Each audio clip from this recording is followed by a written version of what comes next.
안녕하세요. 오늘 읽어드릴 책은 IVP 책 중에서 유명한 분이죠. 재즈처럼 하나님은, 그리고 1000년 동안 100만 마일이라는 책을 쓴 도널드 밀러의 책입니다. 이름은 아버지의 빈자리라는 책이고요. 제가 도널드 밀러의 책 중에서 가장 좋아하는 책이기도 합니다. 이 책은 아버지의 부재를 느끼게 된 도널드 밀러가 자기의 이야기와 자기의 경험담, 그런 것들을 풀어내면서 아버지를 통해서 경험하게 되는 가족에 대한 의미들을 되새기는 책입니다. 이 책은 저자가 자기의 멘토인 존 맥머리라는 분의 가정으로 들어가게 되면서 겪게 되는 것들을 덤덤하고 위트 있게 나열한 책입니다. 이 책 중에 2장에 대한 내용을 읽어드릴 거고요. 즐거운 시간을 보내시고 혹시 불면증이 있으신 분들은 틀어놓고 잠을 청하시면 좋을 것 같습니다. 그럼 읽도록 하겠습니다. 2장. 우리의 문제. 내게도 용이 있다면. 나는 평생 세상에 없는 것들에 매료되어 살았다. 내가 어렸을 때부터 책을 읽었다고 말한다면 그건 거짓말일 것이다. 대학 가기 전까지는 책을 거들떠보지도 않았으니까.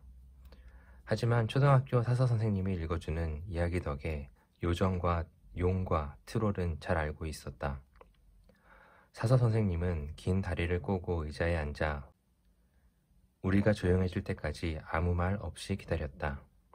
그런 다음 손바닥으로 책 가운데 부분을 붙잡고는 책을 우리 쪽으로 돌려 수채화 그림을 보여주며 동화를 들려주었다.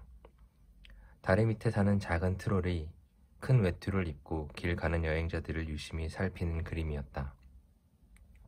또 다른 책에는 한 소년이 용을 타고 구름을 뚫고 시끌벅적한 마을 위를 나는 그림도 있었다. 용은 콧구멍으로 연기와 불을 내뿜었고 소년은 용의 등에 바싹 엎드려 있었다. 내게도 용이 있다면 어떤 기분일까 궁금했다.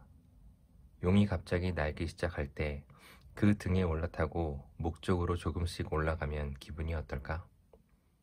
도시 위에 빛나는 희부연 하늘을 뚫고 올라가면 날씨의 영향을 받지 않는 높은 고도에서 나와 내 용은 번개가 사그러지는 모습도 볼 수 있겠지. 이런 이야기를 하는 이유는 아버지나 아버지의 부지에 대한 글을 쓰는 것이 마치 다리 밑 트롤이나 용 이야기를 쓰는 것처럼 느껴지기 때문이다. 내게 아버지란 동화 속 주인공과 별 다를 바가 없다. 물론 아버지라는 존재는 실제로 있기에 용과는 다르다. 텔레비전을 켜도 아버지가 등장하고 가게에서 아내의 어깨를 감싸고 있는 아버지들도 봤다. 백화점에도 커피숍에도 아버지가 수두룩했지만 하나같이 다른 사람들 이야기에나 나오는 인물들이었다. 안타까운 사실은 어렸을 적 용을 가질 수 없는 이유는 궁금해하면서도 왜 아버지가 없는지는 별로 고민하지 않았던 것이다. 자기 연민 때문에 하는 말이 아니다. 나는 아버지가 있었으면 하고 바란 적이 없다. 하지만 나이가 점점 들면서 내가 뭔가 중요한 것을 놓치지는 않았는지 궁금해졌다. 자연법칙에 따라 남녀가 결합하여 아이를 낳는다. 그게 사물의 자연스러운 질서다. 그리고 사물의 자연 질서란 뭔가 중요한 것을 뜻한다. 이 세상에는 다른 것과 연결되지 않고 독자적으로 자기 할 일을 해내는 존재가 많지 않다. 하다못해 우리는 아버지가 집에 있으면서 추수감사절에 칠면조 자르는 법이라도 가르쳐 줘야 한다고 생각한다. 하지만 나는 그런 경험을 하지 못했고 이 책을 읽는 독자들 중에서도 나와 형편이 비슷한 이들이 있을 것이다. 그렇다면 아버지가 있어서, 그러니까 조간신문을 읽고 친구들과 포커를 치면서 시가를 피우고 밤에는 이야기를 읽어주는 아버지의 존재만으로도 사람은 뭔가 깨달은 것이 아닐까? 최근에 나는 그 뭔가가 무엇인지, 아버지가 없는 사람도 그것을 깨달을 수 있는지 부쩍 궁금해졌다. 몇 해 전 아프리카 야생동물 보호소의 코끼리들에 대한 다큐멘터리를 보면서 나에 대해 많이 알게 되었다. 이 25마리 코끼리들은 모두 20년 전에 어미와 떨어져 이곳에 수용되었고 이제 코끼리 나이로 사춘기에 접어들고 있었다. 암 코끼리들은 서로서로 잘 어울려 무난하게 지냈지만 수 코끼리 중에는 문제를 일으키는 놈들이 적지 않았다. 다큐멘터리 해설자는 이 수 코끼리들이 오른쪽 뒷다리에 녹색 고름 같은 것이 흘러내리는 초기 발전기에 접어들면 불만을 느낀다고 말했다. 이 시기에는 공격성과 폭력성, 일종의 성적 욕구 불만이 나타난다. 해설자는 코끼리의 발전기는 사춘기에 시작되어 대개 며칠이면 끝나지만 이 부모 없는 코끼리들 중 일부는 발전기에 이상이 생겨서 그 기간이 유달리 길어진다고 했다. 이 코끼리들은 진흙 웅덩이에서 목욕하던 코뿔소들에게 자신의 공격성을 쏟아부었다. 코끼리가 쿵쿵대며 서서히 웅덩이 쪽으로 내려가 코뿔소에게 다가가더니 엄니로 코뿔소 옆구리를 찍어내린다. 그리고 나서는 거대한 이마로 코뿔소의 머리를 눌러 물속으로 밀어넣은 다음 익사할 때까지 기다린다. 제작자는 이 부모 없는 코끼리들의 일거수일투족을 촬영했다. 이들은 늘 무리와 떨어져 혼자 다녔고 원인을 알 수 없는 억눌린 공격성 때문에 야생동물 보호구역에서 골칫덩어리였다. 이들은 평범한 코끼리들과는 달라서 코끼리에게 주어진 힘과 근육을 어디에 써야 할지 잘 몰랐다. 어쩌다 발전기에 있는 두 코끼리가 만날 때면 나무 뿌리가 뽑힐 정도로 큰 소동이 벌어졌다. 피범벅이 되어 가족도 동족도 없이 홀로 각자의 길을 가는 두 마리의 코끼리에게서 문득 내 모습을 보았다. 코뿔소를 죽인다거나 그 비슷한 일도 한 적이 없지만 나도 도무지 어떻게 행동해야 할지를 몰랐던 때가 있었다. 때로는 분노, 때로는 우울, 때로는 들끓는 성욕과 같은 것을 느끼면서도 그 감정이 무엇인지 도무지 감을 잡을 수가 없던 때가 있었다. 무작정 누군가를 죽이고 싶고 어떤 여자와 자고 싶고 술집에서 만난 남자를 때려 눕히고 싶었다. 그리고 그런 감정들을 주체하지 못해 정말이지 힘들었다. 인생은 사건들과 마찰하는 혼란스러운 감정들의 연속이었다. 나는 스스로를 어떻게 관리해야 하는지, 여자에게 어떻게 말을 걸어야 하는지, 경력은 어떻게 쌓아야 하는지 알지 못했다. 어떻게 남자가 되는지 몰랐다. 내게 인생이란 홀로 더듬더듬 찾아가야 하는 그 무엇이었다.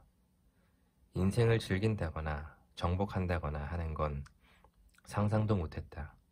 인생은 그냥 내 앞에 뚝 떨어졌고 나는 인생이 그런 방식으로 주어진 데 대해 뭐라 할 자격이 없었다.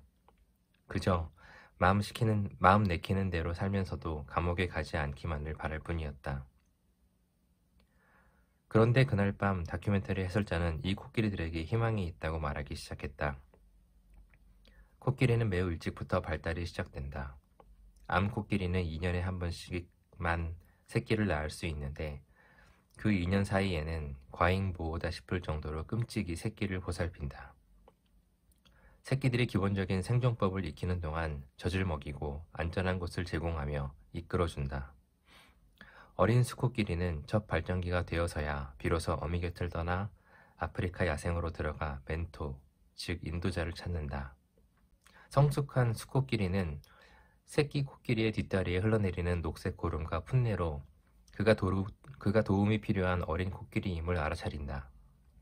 멘토를 찾으면 새끼 코끼리의 발전기는 끝난다. 어른 코끼리와 어린 코끼리는 함께 다니면서 먹잇감을 찾고 서로 보호해준다. 어른 코끼리는 어린 코끼리에게 자신의 동족의 유익을 위해 어떻게 힘을 사용하는지를 가르쳐준다. 그날 밤 텔레비전을 보면서 인간도 코끼리와 마찬가지가 아닐까 생각했다. 자고로 남자에게는 아버지란 존재가 있어서 우리 근육과 힘을 어디에 써야 하는지 배울 수 있는 게 아닐까? 당신도 궁금하지 않은가? 어떤 통계에 따르면 재소자의 85%는 아버지 없이 자란 사람들이라고 한다. 다큐멘터리를 보며 궁금증은 한두 가지가 아니었다. 우리처럼 아버지 없는 사람들이 만약 아버지가 있어서 도움을 받았다면 굳이 이런 실수는 하지 않을 수 있었을까? 만약 훌륭한 아버지 밑에서 자랐다면 이 세상이 나를 원하고 필요로 한다는 소속감을 느끼며 살 수 있지 않았을까? 궁금한 건 또 있다.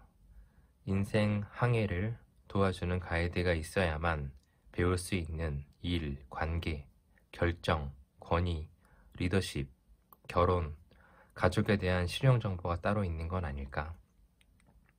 내가 느낀 혼란스러운 감정들은 일종의 유예된 사춘기의 증세가 아니었을까? 그리고 어른이 있었다면 나를 거기서 구해줄 수도 있지 않았을까?